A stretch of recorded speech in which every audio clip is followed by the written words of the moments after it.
Hi. Florence? Tama ba? Ikaw si Florence? Opo, Florence po. Pero Celestina po ata dapat dahil yun po yung totoong pangalan ko. Celestina. Pero ate natin lang to ah. Parang mas gusto kong tawagin kang Florence eh. Para po yung magandang lugar dun sa Italy. Sa Florence.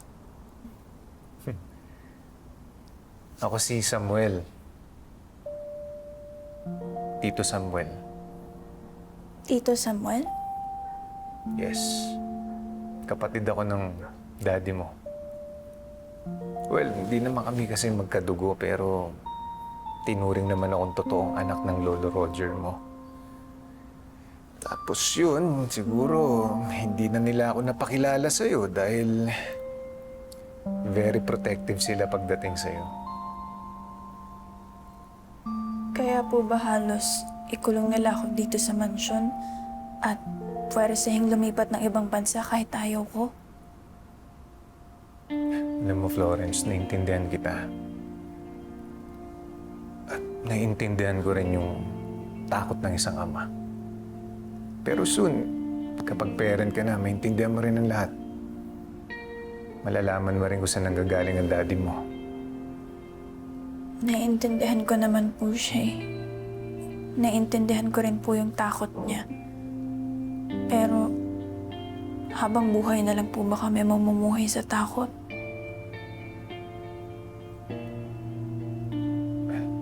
Tama ka. Naiintindihan kita. At dahil naiintindihan kita, pwede kitang itakas dito sa mansyon. Gusto mo ba? Talaga po?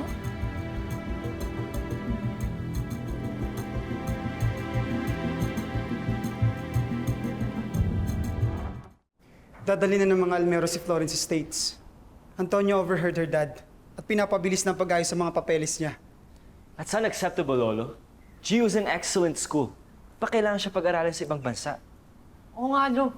At ipapadala si Florence sa States. Grabe nga yung discrimination against Asians dun eh.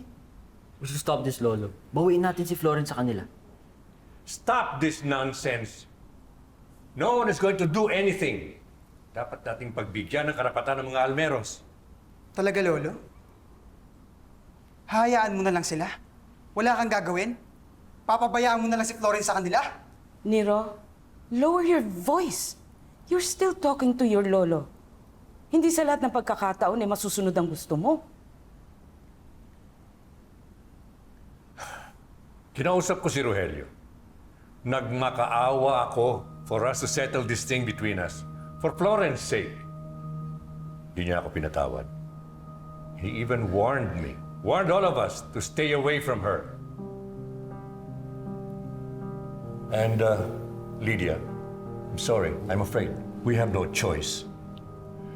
Ginawa ko lahat ng dapat gawin, pero, again, I failed.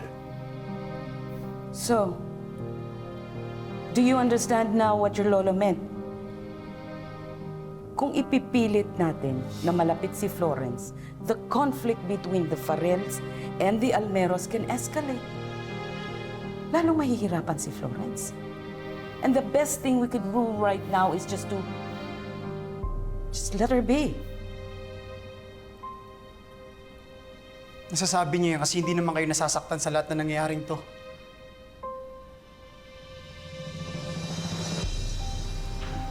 Nero! Sige, Lo. Ako na po bahala. Nero.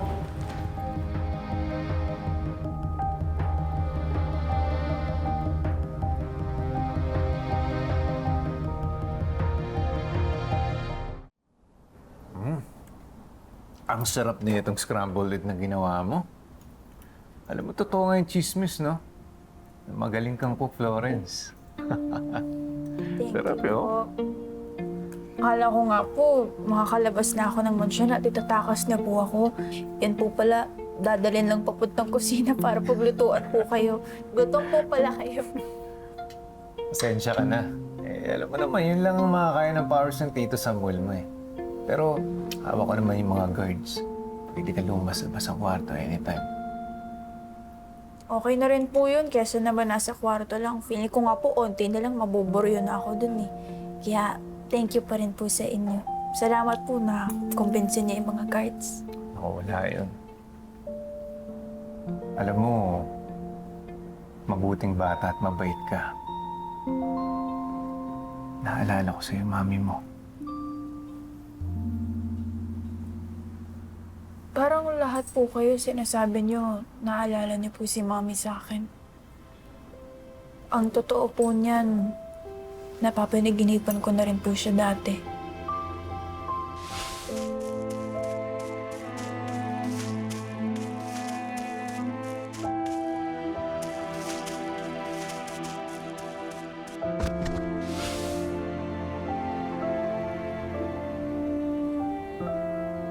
Pero hindi ko po alam kung panaginip lang po ba yun.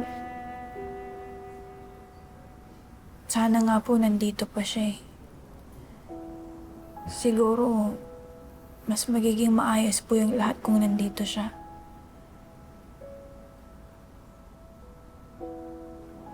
Sana nandito po siya para paliwanagan si Daddy at buo po kaming pamilya. Wala pong galit, walang samaan ng loob, walang takot, at higit po sa lahat, masaya lang. Sorry po, sa inyo ko pa po nalabas yung nararamdaman ko. Biruin niyo po, kakakilala lang po natin, pero nagmo-moment na po ako agad sa inyo. Ang gusto niyo lang naman po, kumain ng mga yan. Ano, para ka talagang mami mo eh. Ganyan-ganyan din siya. Nagpapatawa din kahit na medyo mabigat na yung sitwasyon. Nakukuha niya pa rin yung patawa. Pero di ba sabi ko naman sa'yo, hindi ko talaga gusto yung pamamalakad ng dati mo. Kaya hindi ako pwedeng manood na lang habang nahihirapan ka. Dahil nangako ako sa Mami Aliana mo. Nasisiguraduhin ko na maayos at masaya ang anak niya. Well, hindi naman ako pwedeng magdesisyon eh. Hindi ako pwedeng makialam sa desisyon ng ama mo. Dahil ikaw dapat na magdesisyon yan, hindi ako. Ano pong ibig niyong sabihin?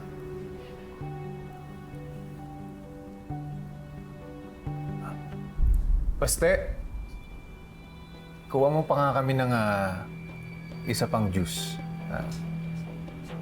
Sige. Halika. Ayan. Sumama ka sa akin.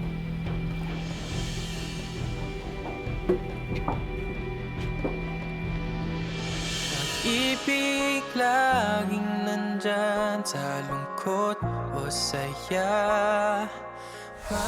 Sigurado ka ba dito sa pupuntahan natin? Oo nga, nawawala na tayo eh. Huwag niyo nga akong pressurein. 17 years ago yun eh. Teka. Oh. May naalala na ako. Ayun. Teka. Ito. Sige. Tama. Sige. Oh. Sige. Hindi ko kailangan ng tulong mo. Unless tulungan mo ko pasukin ang mansyon ng mga Almero para kunin si Florence. And then what? Magtatanan kayo, you live happily ever after? Baka mamaya kung sino na namang cartoon character yan, ha? Di, ito totoo na. Tingnan mo. Mukhang totoong tao na, oh. Pare, tingnan mo. Ito nga yun. Sino yan? Celestina! Papa! Nasaan siya? Nawawala si Celestina. Lorenzo, ikaw may kasalanan nito eh. Bakit nagrebelde si Florence? Florence! Ano nangyayari? Nakita ko si Florence. Baka namalikmata ka lang. Hindi ako pwede magkamali. I really saw her face. Ira?